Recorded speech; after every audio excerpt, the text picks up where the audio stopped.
Anything else, man? Nice day.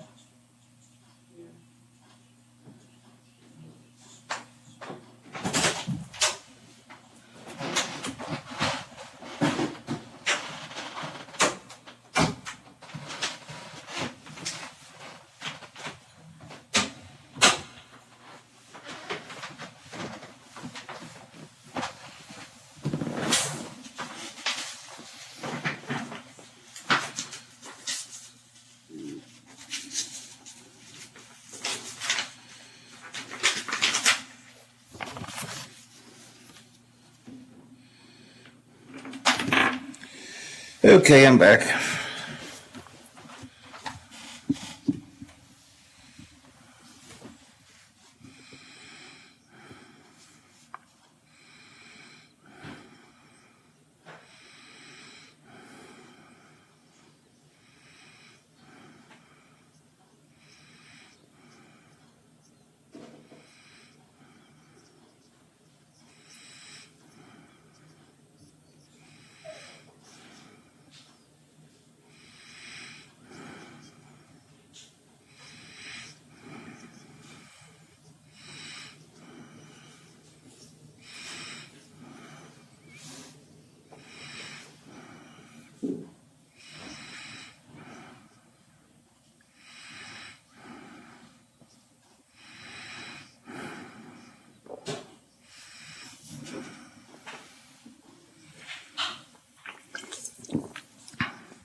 Doan Ford has served their valued customers for over 50 years with superior sales and service, and that's why they say, for the best selection of new and pre-owned vehicles, check Doan Ford.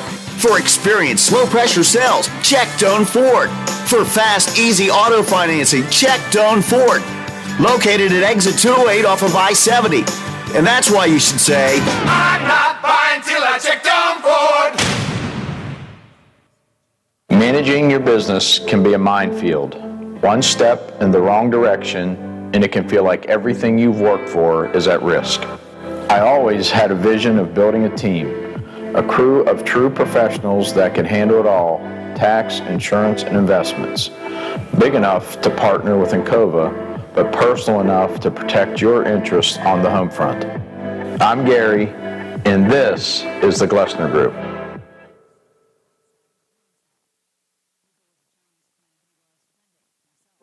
The possibility of lung cancer can be pretty scary, especially if you're one of approximately 8 million current or former smokers at high risk. That's why SaveByTheScan.org wants you to know that now there's a breakthrough low-dose CT scan that can detect lung cancer early, and it only takes 60 seconds.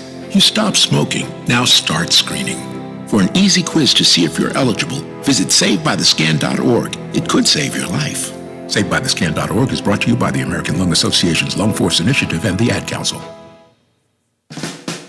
CA House Music has all the gear to make your music legendary. With all the best gear including Fender, Epiphone, Yamaha, and more, CA House will have you rocking in no time. Get the most for your money with everyday low prices. And we meet or beat internet pricing. Play before you buy and let our product specialists help you pick out the instrument that's right for you. CA House Music, supporting local musicians since 1872. Play music for life.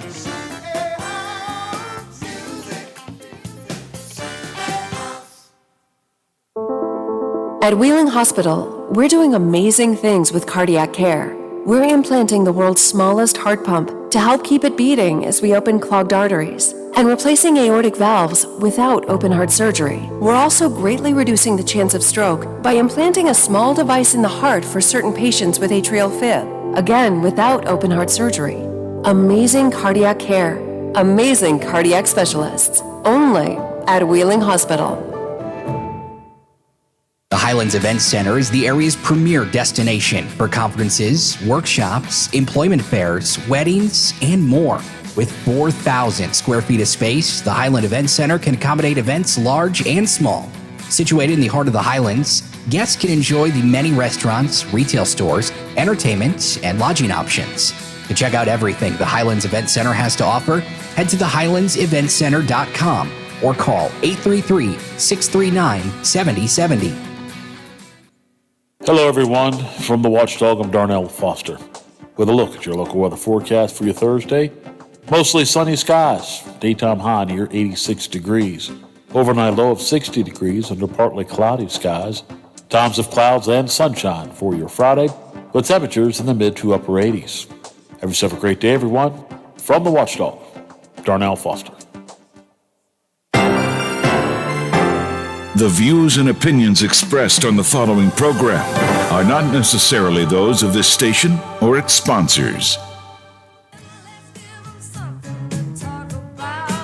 This is the Watchdog Morning Show with Howard Monroe and Brad Leonard behind the board in the producer's chair. So, what are we talking about today here on the Watchdog Morning Show? Well, Bishop Bransfield, the former bishop of Wheeling-Charleston Diocese, has sent a letter to the Mountain States faithful as the amends that he is required to make for his misdeeds have now been approved by the Vatican. We'll talk some more about that. Governor Justice once again modifies his metrics on the state's coronavirus numbers and the start of school. Brad McElhenney with us to help us figure that one out a little bit. Kamala Harris officially accepts the Democrats' VP nomination as she and former President Barack Obama highlight last night's virtual session of the Democratic National Convention. We will listen in a little bit to some of what was said and done. We're going to update a recent international gathering on human sex trafficking with sex abuse survivor Andy Berger, who's been with us before. And who do Americans think should be our next celebrity president? Plus, we celebrate National Radio Day. We also celebrate a great day today weather-wise. We are looking at sunshine, blue skies right now. 53 at the Wheeling, Ohio County Airport, 53 and sunny here at my home studio. Going to get up to 85 today, and it's going to be pretty much a carbon copy of yesterday, but maybe just a little tiny bit warmer.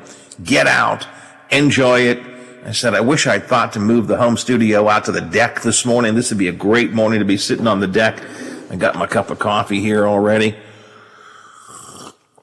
This would be a great day to be sitting on the deck, drinking my coffee, talking to you all here on the Watchdog Morning Show. But find some way to enjoy the day. We're going to get a little bit gloomier as the next couple of days come in, so be sure that you enjoy that.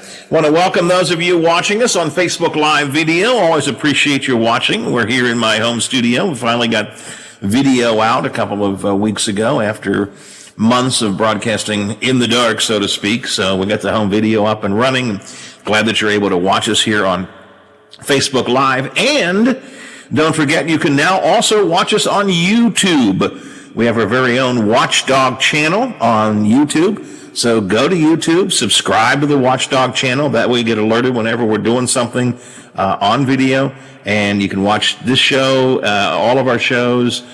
You can watch Billy. You can watch The Afternoon Drive, the Legislative Watchdogs. And you can catch it all on YouTube or on Facebook. But YouTube's a good repository for everything, so check it out on YouTube. And again, be sure to like and subscribe. You like it, and you hit the like button, then the subscribe button, and that way you'll get notified whenever we're doing some video work for you here on the Watchdog. And I appreciate those of you who check in every day off the Watchdog. Hey, Brother Biff, this is our day today, pal. Yeah. Today is National Radio Day. Play my favorite radio station. Good quality radio like this. Happy National Radio Day. Radio.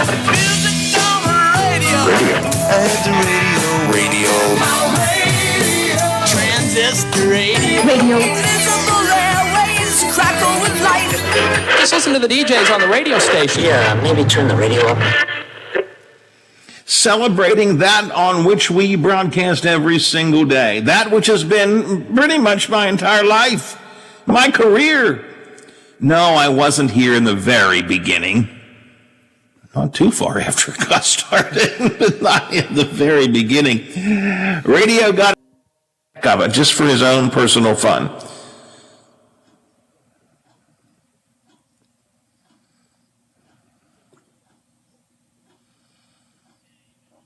Oh, I kept hearing myself. Okay, all right. When did I get cut off? Oh, okay. Well, maybe somebody didn't want to do National Radio Day. All right, well, I'll take it back after the road report.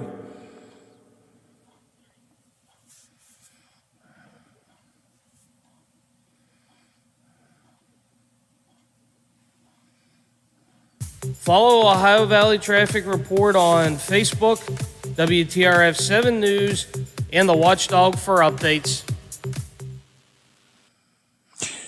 All right. That is so, what's the word I'm looking for? Not fortuitous, I guess. Talking about how wonderful radio is, and we got disconnected.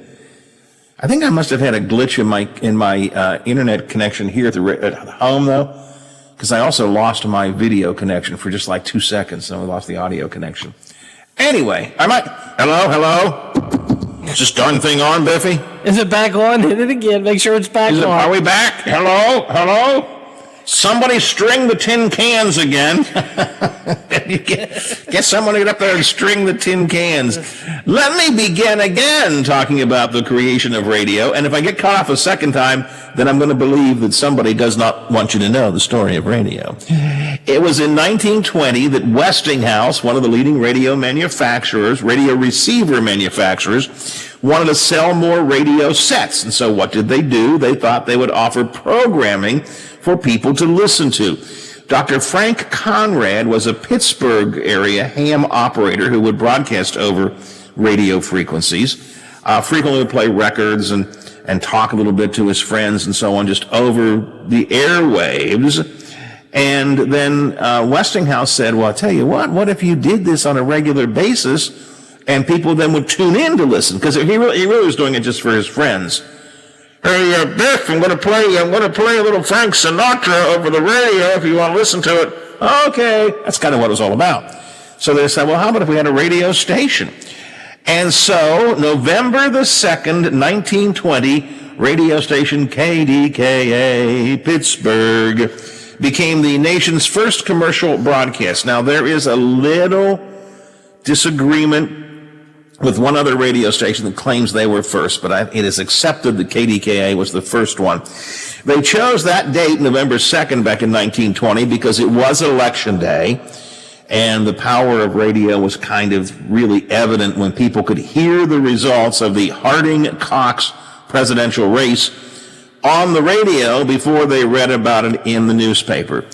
Obviously, this start in Pittsburgh, KDKA, was a huge hit, inspiring other companies to take up broadcasting. In 4 years, there were 600 commercial stations around the country.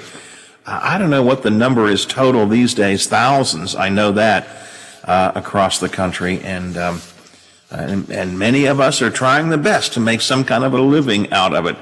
Let's see, more than 2/3 of Americans listen to radio every day. Just about half of people sing along with the radio. Do you sing along, Biffy, when you listen to music radio? Do you sing along? Yes, I do. Yeah, I do too. I'm sorry, I do. Let's see, 13% of people pick one radio station and never change it.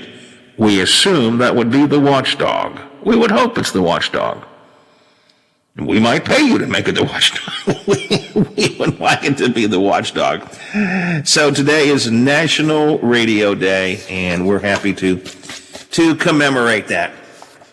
Let's talk about, let's talk with a guy who is now in the radio biz but came out of the newspaper biz. And he sort of straddles both writing and broadcasting, and that is my good friend Brad McElhenney from Metro News. Good morning, Brad. Hey, good morning. How are you? And a happy radio day to you. Well, any day ending in Y. Yes, that's exactly right.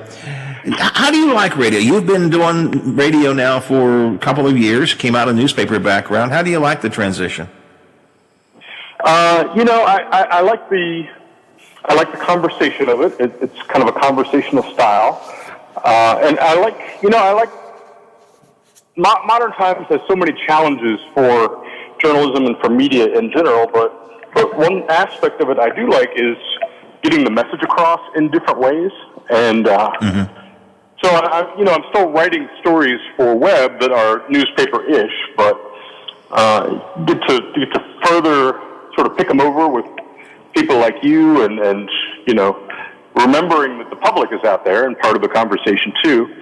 And the third leg of that stool is social media, and certainly I hear from a lot of people who choose not to invest a full hour or so of their time with the governor's press conferences, but appreciate getting a social media rundown of what happened.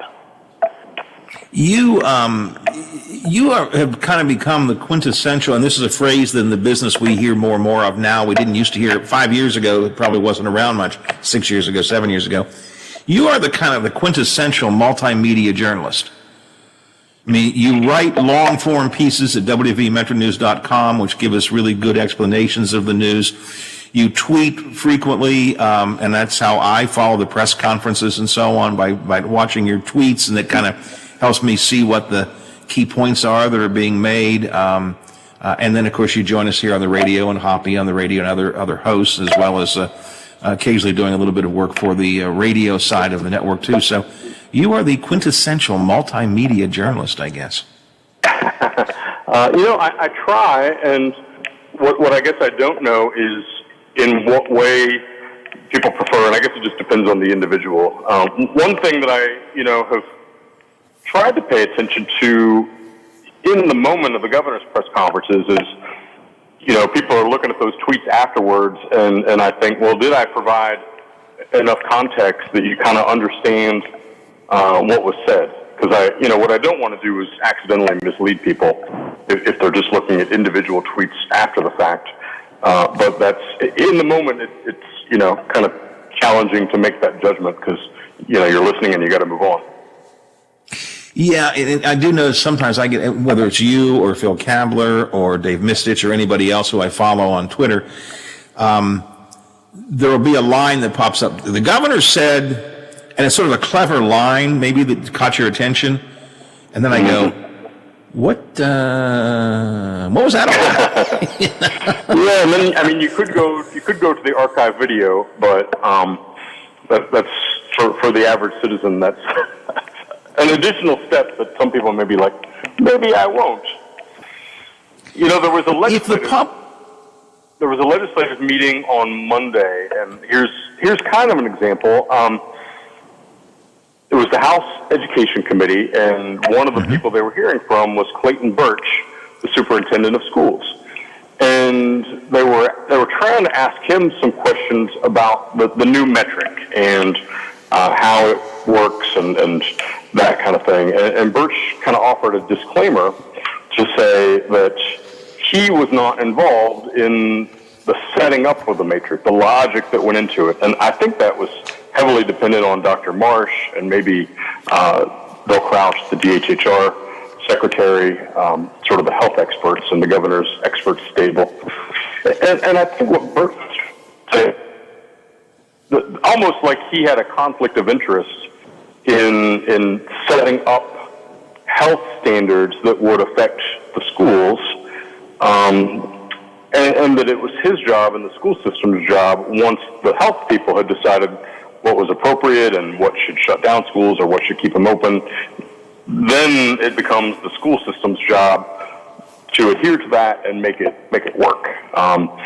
But my tweet caused a lot of people to sort of raise their eyebrows, like, what the heck? The superintendent was not involved in establishing the metrics that allow the schools to stay open or not. So that's an example where, if you had more time to provide people the context, which I guess is really often what the written story becomes. Well, again, I think every form of communication has its specific value. I follow tweets really just to get sort of a glimpse into something. Let's talk about the press conferences or legislative events or so on, the kind of things you cover. I follow the tweets to get a quick glimpse of something that's being said. If I want to learn more, I'm going to either, if it's something underway that's maybe streaming like the press conference, then I'll go, I'm not watching the press conference, but maybe I should, so I'll go over and catch it. Or I'll look for the story at wvmetronews.com or public broadcasting or wherever to see what the details are. So to me, Twitter is a way to kind of pique my interest and give me a little glimpse into what's happening. If I want more information, I have ways to find it. Now, Brad, since we're sort of in this communication conversation, though, what's critical to all of this for the general public is to have faith in the people who do it. I'm not trying to stroke you here, pal, but most of us have faith that you know what you're doing.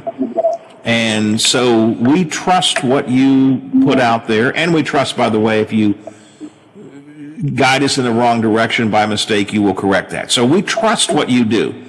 The problem is when you go to Twitter so often, you don't know who do you trust, You're not quite sure who to believe or who's got the real information out there. Yeah, and, Twitter often sort of breaks things apart. That's just the nature of it. It's 140 characters, and at least my stream has, it mixes in the old stuff with the new stuff. So, you just don't know. But it's a great place also to see sort of public reaction. And Hoppy had me on Monday and said, what are your sources saying about the governor's metrics and the color-coded map? And I was like, sources makes it sound so official. I don't know that I have sources. I just know what I see and hear from people.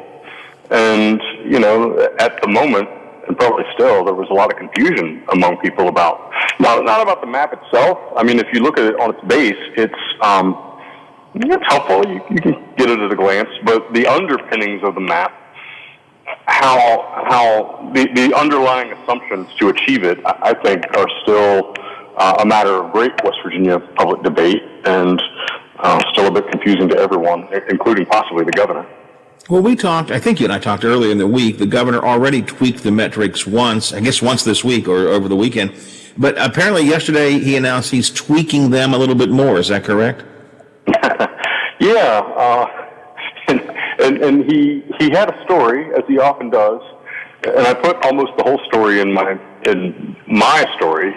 A guy named Jay texted the governor, and noted to the governor that West Virginia does have some very small counties, and so to try to put everything on an even footing, what the governor and the health experts are using is a 7-day rolling average of newly identified cases adjusted for 100,000 population.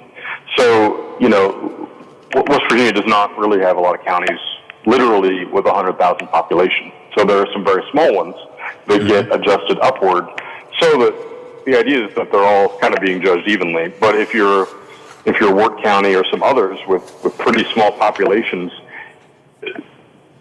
the governor and his crew are now wondering if that's overly magnified, so that these very small counties might have a very small number of cases that suddenly tips them into orange or red. And so based on Jay's text, the governor said that he and the experts are looking at it and may come out with some sort of further adjustment for small counties, I don't know, in the next few days, Wednesday, Thursday, Friday. To me, the overriding question is not that adjustments are being made, but is it reasonable when you haven't been through this and you're doing something new to continue tinkering? Or, should you just let people get used to it for a while and see how it goes? I think it seems to me that there's a feeling out there that they're kind of over tinkering and, boy, couldn't you have rolled it out and gotten it right the first time? Well, look, in fairness, I think that's a reasonable question for people to ask. The governor announced that he was going to have a color-coded map with metrics and didn't announce the metrics to begin with. Then he announced the metrics, then he modified the metrics, and now he's doing more modification. I'm not agreeing or disagreeing, but I don't take quarrel with the fact that maybe maybe this is a better metric than what he was using. Maybe that point about small counties has value. I don't know. But I think it's a fair question to ask is, wasn't this better thought out to begin with? And I'm not saying the answer is no. I'm just saying I think it's a fair question to ask when you begin to see frequent changes to the metric within days of each other. Yeah. And so with the sort of slow rollout and now multiple rounds of changes, are people getting metric fatigue? And to your question, would it have been better to have done this, I don't know, in July, midsummer, or even June, to let people kind of get used to it? Or it's a lot for people to absorb right before school begins, and the constant changing does kind of feel like we didn't take the time really to think through it as thoroughly as it should have been thought through to begin with. A couple other things the governor was talking about yesterday. Apparently, he's tightening up the standard for wearing masks in the school systems, right? Yeah, and that's so. If I've understood right, what you were supposed to do in school was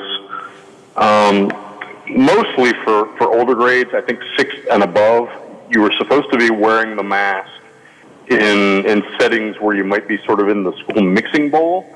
So on the bus, in the hallways, if you happen to be in the cafeteria, so areas where you may be congregating with other students outside your group, and then that was going to be relaxed in actual classrooms, with the idea that you'd be social distancing in the class, and if there happened to be a student who develop symptoms, then you would be able to fairly simply do contact tracing for that class, that enclosed unit. But more questions have come up about this. At that legislative meeting on Monday, for example, Delegate Cody Thompson, who's a Democrat from Randolph County, but who is also a high school teacher, said, "Look, my biggest class is 28 students, and that building is not particularly new and spacious. How am I supposed to social distance them?" And eventually, Superintendent Birch said, "Well, probably what you ought to do if that's the situation is everybody ought to wear a mask." So then yesterday, Ryan Quinn of the Gazette-Mail asked the question, isn't this kind of inconsistent about masks? And furthermore, the metrics, the color-coded map says that if you tip toward orange, you're supposed to be wearing masks in almost every occasion.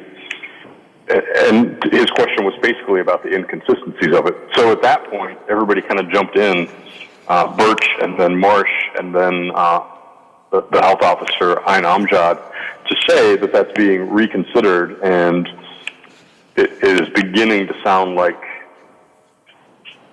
masks are going to be more broadly required in classrooms as we move ahead. But that was another thing where it was sort of hinted at among about three things, hinted at but not broadly, but not yet done.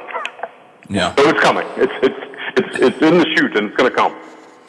Yeah, that's another governor a technique too. I think we might have to do this, but I'm not quite ready to say we're going to do it, which probably means the next time around he'll say we're going to do it.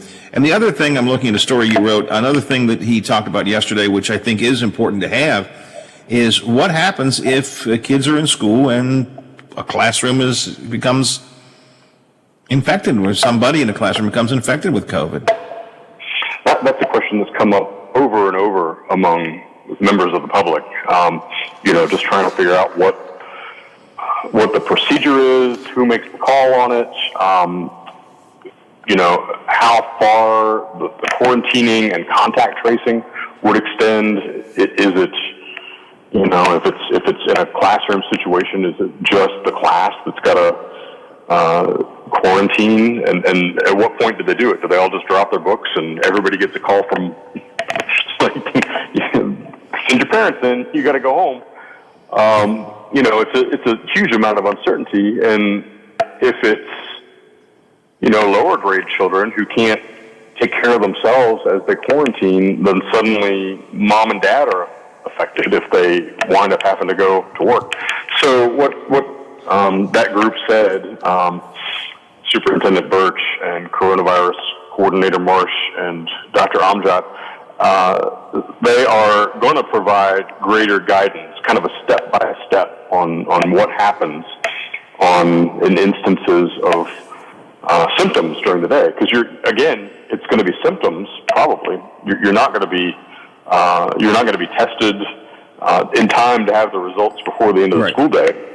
Right. So Amjad in particular said that they've been working on that, and they're going to provide to counties written guidance. And it sounded like there was a final meeting last night that they were going to roll that out. So it was one of about three things where they recognize the need for clarity, and they're coming with the clarity, but they don't have it yet. It seems to me, I want to go back to this House of Delegates Education Committee meeting earlier this week that you attended. The sense I got, and it ties in with this, the sense I got was that Cody Thompson, Delegate Thompson, who is a teacher, was raising a lot of sort of real life questions. Yeah, you've given us sort of an overview, but what happens if? And I don't mean this to be critical of the superintendent, but I got the sense in the responses he was giving that they really hadn't thought all of this through in terms of, real life, what's actually going to happen in the school system. I mean, did you get that impression? Yeah, and there were similar questions from a teacher point of view about if you have to quarantine at all, does that suck up your leave? Or if you had to quarantine multiple times, how does it affect, your 200-day contract and the leave that you've got? You can imagine that over the course of a school year, it's possible that one kid in the classroom has symptoms and everybody's got to hit the exits and go home for a few days. And then a few months later, another kid, and a few months later, another kid. There are just all these what-ifs, and the consensus from state officials has been that we're going to provide broad guidelines about how the school system should operate, but that it's being left to the county in terms of their reopening plans. And then, I think there's some latitude for principals and leaders within the school, but then in the instances like I'm describing, that can certainly feel like a patchwork situation. And so how flexible is the principal? How maybe by the book is the principal? And if you're Delegate Thompson and you're putting on your teaching hat, who is it who decides whether 28 kids can really social distance in a classroom, or if there's basically a local mask order at the school? It just, I think it's reasonable to think that the situations nobody ever thought of are going to come up, but you also hate for it to just be like, so much local rule that whatever the principal thinks is what goes. Yeah, right. Again, I get it. It's hard to make a blanket rule for everybody or even every district or every school. But again, I just think there's an awful lot of real life questions that aren't getting enough attention. And I also think that in general, we're not really paying attention to the way people actually act. To be surprised, slightly shifting gears here for a quick second, to be surprised, for example, that WVU students are partying, that should not be a surprise. That's what they do. You need to be aware that's going to happen. To be surprised that kids are congregating in hallways in schools, or likely, they are in other states right now already, congregating in school hallways and not maintaining social distancing, it should not be a surprise. That's what kids are likely to do. And I'm not sure that and also it will not be a surprise when kids get back in the classroom that they're going to want to sit close to their friends. You can pick all the chairs you want and put big tape over one chair and so on, but kids, I'm thinking of younger kids here, kids are going to be kids. So I don't know what you do about that, but I just think we've got to recognize that human nature is not always going to follow guidelines. Does that make sense? Yeah. As you were talking, I thought, I wonder, I'm not sure anybody really was surprised by that, but it's almost like you've got to put it more optimistically, hope for the best, or, just almost put water in the machine and let it go through, and the things that you feared would happen, when they happen. I guess that's the way it is, but one thing that really, I covered the most recent State Board of Education meeting, and I just kept thinking, boy, I would set aside the entire day probably for back to school. Mm-hmm. And there were a couple of weaknesses I saw in their overview responsibility. One was that they took written comments from delegations, but didn't have them in the room and didn't even have people with the ability to make comments via Zoom or anything else. And these practical things that you're describing, what happens if a kid gets sick? What happens if they wouldn't have been dealing with the WVU students, but, it limited the public participation to raise very practical questions. And so that just didn't happen. But the other thing was that the back to school was really just like a standard part of the agenda, not anything extraordinary. It was like, well, we're going to get to that in the afternoon. It's agenda item number 9. We'll talk about it. First of all, let's buy some art supplies. Yeah. Yeah. I mean, what actually besides that is really on the menu right now? Exactly. And I just thought it didn't get the attention it deserved.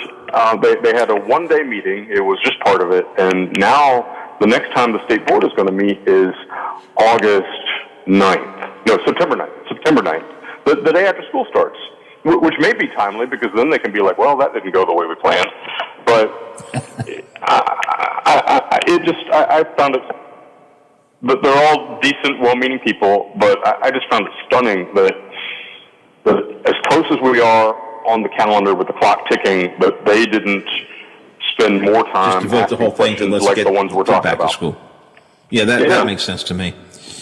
All right, Brad, I got to move on. Appreciate your time this morning. I wanted to talk about Bishop Bransfield and Bishop Brennan a little bit, but just a quick question. You've read over the report that came out, and you've read the apology letter and so on. Really quick, just a quick thought. Did it sound like an apology to you? Tone is everything, and it did not sound like an apology.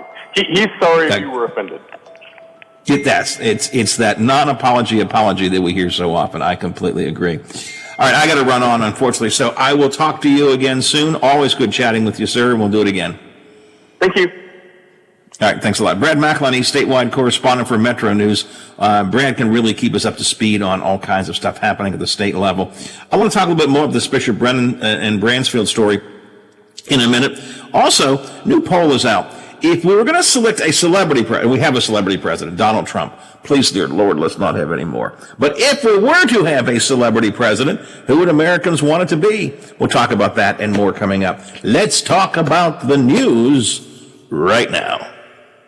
The WTRF Channel 7 News Update is brought to you by Thomas Auto Centers, Mall Road, St. Clairsville. Get the best deal at Thomas Auto Centers. Now it's time for your local news headlines from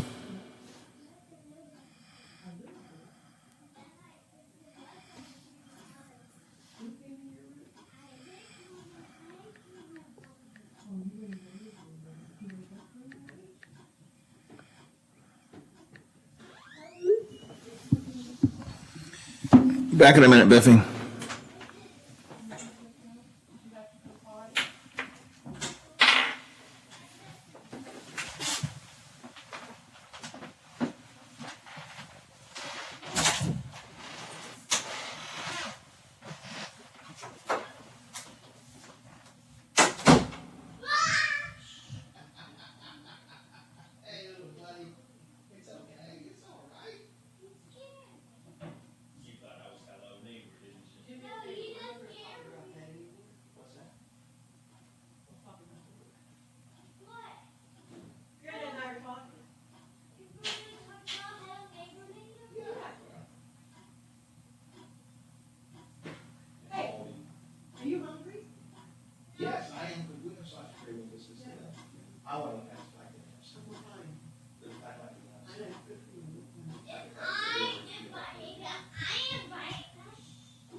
Okay, I'm back.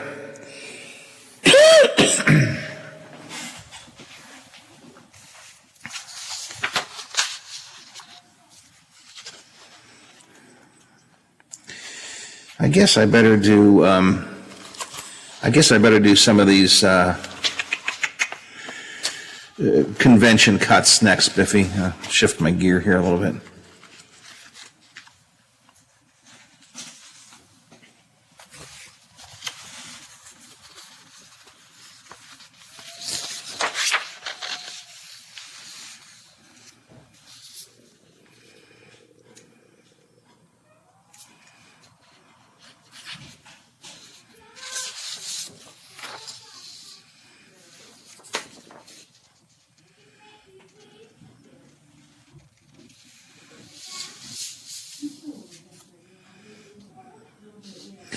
Biff, let's do Kamala Harris cut 1, accept the nomination, and then Kamala Harris, we must elect a president,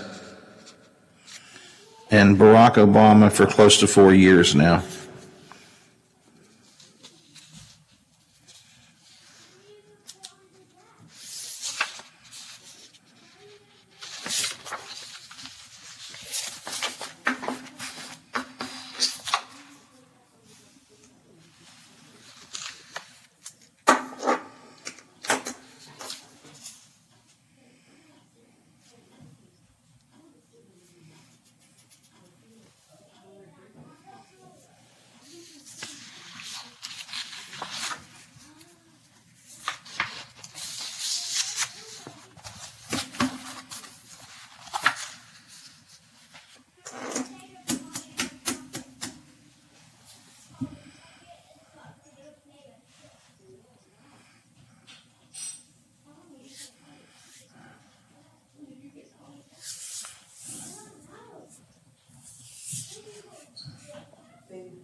Super sale. Select from over 80 vehicles in stock starting under $5,000. Most are local trades, many with one owner. Hurry to Jim Robinson at the Highlands, home of lifetime powertrain protection. Wheeling Coin and Hobby on 10th Street in Wheeling next to the Bridge Tavern in downtown Wheeling wants to buy any and all unwanted gold and silver jewelry. They are paying top dollar for 10, 14, 18, and 22 karat gold plus 925 sterling silver. They also want to buy collectible coins and paper money from before 1933. Wheeling Coin and Hobby is open daily from 9 a.m. to 5 p.m. Monday through Saturday. Coin and Hobby, 304-232-8430, and add them on Facebook. The Highlands Event Center is the area's premier destination for conferences, workshops, employment fairs, weddings, and more. With 4,000 square feet of space, the Highland Event Center can accommodate events large and small. Situated in the heart of the Highlands, guests can enjoy the many restaurants, retail stores, entertainment, and lodging options. To check out everything the Highlands Event Center has to offer, head to thehighlandseventcenter.com. or call 833-639-7070. Hello, everyone. From the Watchdog, I'm Darnell Foster with a look at your local weather forecast for your Thursday. Mostly sunny skies. Daytime high near 86 degrees. Overnight low of 60 degrees under partly cloudy skies. Times of clouds and sunshine for your Friday, with temperatures in the mid to upper 80s. Have yourself a great day, everyone. From the Watchdog, Darnell Foster. Hi, this is Shauna Johnson from Metro News. Join us weekdays on the Watchdog Morning Show with Howard Monroe for the latest regional news from West Virginia and beyond, along with news and weather from WTRF TV and Bill DeFabio Sports. We give you the Ohio Valley's most comprehensive morning news right here on the Watchdog. He rambles, he rants, and sometimes he sings. The Watchdog Morning Show with Howard Monroe continues. You know, I was talking about how I support my little buddy no matter what anybody says. They tell him no. Granddaddy says yes. Whatever he wants, I give him. So during the break, Biffy, I stepped into the other room and mentioned to my wife that I was getting kind of hungry for breakfast. I said, maybe we could get some sausage gravy and biscuits. And she said no. And I said, but I really want some sausage gravy and biscuits. And she said, well, I'm not buying them for you. And my little buddy walks into the room and he says, Granddaddy, I will buy them for you. That's good. Thank you, Teddy. You give the sausage gravy and biscuits for Granddad. I appreciate that. It's 9 before the hour here on the Watchdog Morning Show. We have 56 degrees. Temperature was up, then down, now back up to 56. Still a nice, cool morning. Still sunny here at the home studios. It's 56 degrees at the Wheeling, Ohio County Airport. Actually, still 54 here at my home studio and 54 at the Robinson Auto Group Studios downtown Wheeling in the heart of the Ohio Valley. The big story that I think is on the agenda for the day today, and I had a long discussion and rant about it last hour, and you can catch the longer rant probably on my podcast page. Hopefully later today. I'm going to try and catch up on podcast today if I can. Bishop Bransfield, the former bishop of the Wheeling-Charleston Diocese, now has been the amends, air quote, the amends that he has been required to make have now been approved by the Vatican. They have been modified from what Bishop Brennan had suggested, modified downward from what Bishop Brennan had suggested. And Bishop Bransfield has written a letter that is being called a letter of apology, although I don't think there's any apology in there whatsoever. But in a statement that the bishop sent out today, Bishop Brennan sent out today, he says that I wish to announce to the faithful people of the diocese that the Congregation for Bishops in Rome has reached a decision on how Michael Bransfield should fulfill Pope Francis' requirement that the bishop, quote, make personal amends for some of the harm that he caused. Brennan says, first, Bishop Bransfield has been told to make a public apology to the people of the Wheeling-Charleston Diocese for the scandal he created. Now, I shared with you the letter of apology that he wrote earlier this morning, and if you want to read it yourself, the newspaper has it on their website, and also WTF TV has it on their website, so you can go and actually read the letter. It is a non-apology apology. He says, well, if anybody was offended, I'm sorry. He didn't say he's sorry that he said things. He said, well, if anybody's offended, I'm sorry.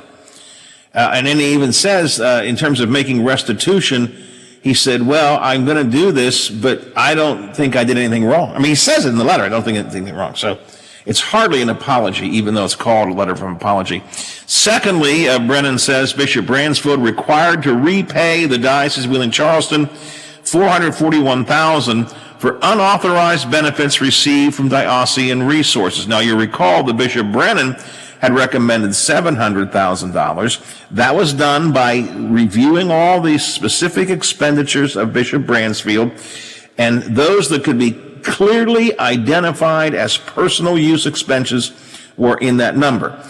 Bishop Bransfield clearly abused, and the report they've issued shows he clearly abused the finances of the church to a dramatically larger amount than that. But Brennan recommended $700,000+. The Congregation of Bishops cut that down to $400,000. Third, says Bishop Brennan, so hard to keep these two separate. Third, Bishop Brennan says Bishop Bransfield will receive $2,250 per month as a retirement stipend adjusted for inflation, which is the normal amount given to retired bishops. So he retains the pension that retired bishops get. He is a retired bishop, but he's a retired bishop who is retired under terribly suspicious circumstances, not suspicious circumstances, but circumstances that are not well liked and shouldn't be given full pension of a bishop, in my opinion. No other benefits, though. No secretary and no travel expenses will be provided. Well, that's nice.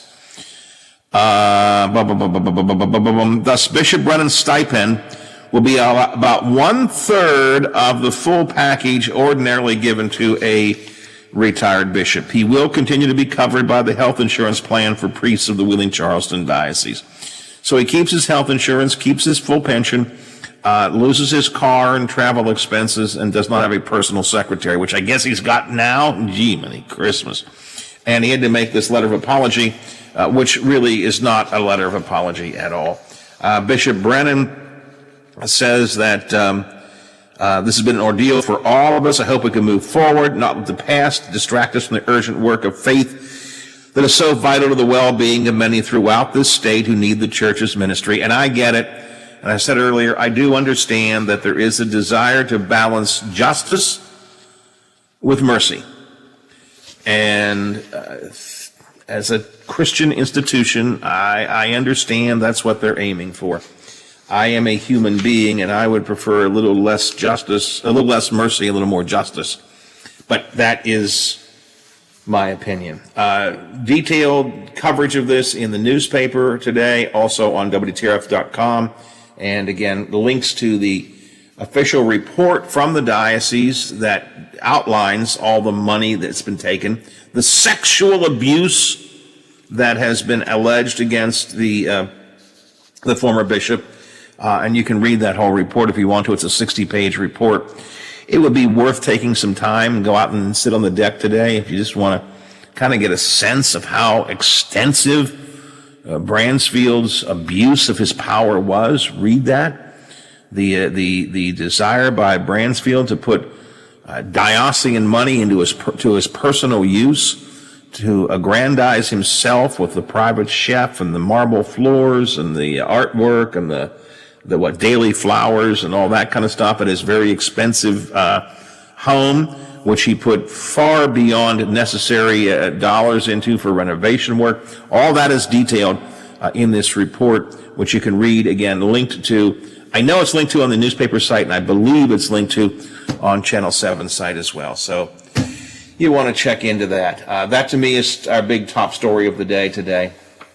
And if we have some time, we may talk a bit more about it coming up in the next hour. And if you have some thoughts, you can reflect on them by the text line 304-214-1600, 304-214-1600. Well, last night, the Democratic National Convention, the virtual convention, saw Kamala Harris accept the vice president nomination and saw former President Barack Obama talking about why it's important to get rid of Donald Trump. I got an email from Donald Trump today. I'm on the Trump mailing list. I find this hilarious. So they somewhere along the way, they think I'm a contributor. So I got an email this morning from Trump, purportedly from Trump. Of course, he didn't really write it, but purportedly from Trump about how the worst of all Democrats have now been showcased at the convention and how these socialists are about to destroy our country. And Howard, if you would just send me some money, I will match it and we'll be able to destroy these Democrats. Yeah, I'm not going to do that, Donald. I don't think, but we'll talk about the convention coming up in the next hour of the show. Also going to talk about the human trafficking with Andy Berger. She's been with us before. And who do you want as your next celebrity president? I I don't want any celebrity presidents, but if we're going to have a celebrity president, who's America's number one choice? I'll tell you coming up. You're at the Watchdog Morning Show for a Thursday. Glad you're here for this conversational ride. Life's better now than it was back then. If I was them, I wouldn't let me in. Oh, God, The Watchdog is FM 98.1, AM 1600 WKKX Wheeling, FM 97.7, AM 1370 WVLY Moundsville. The ABC News is brought to you by Thomas Auto Centers, Mall Road, St. Clairsville. Get the best deal at Thomas Auto Centers.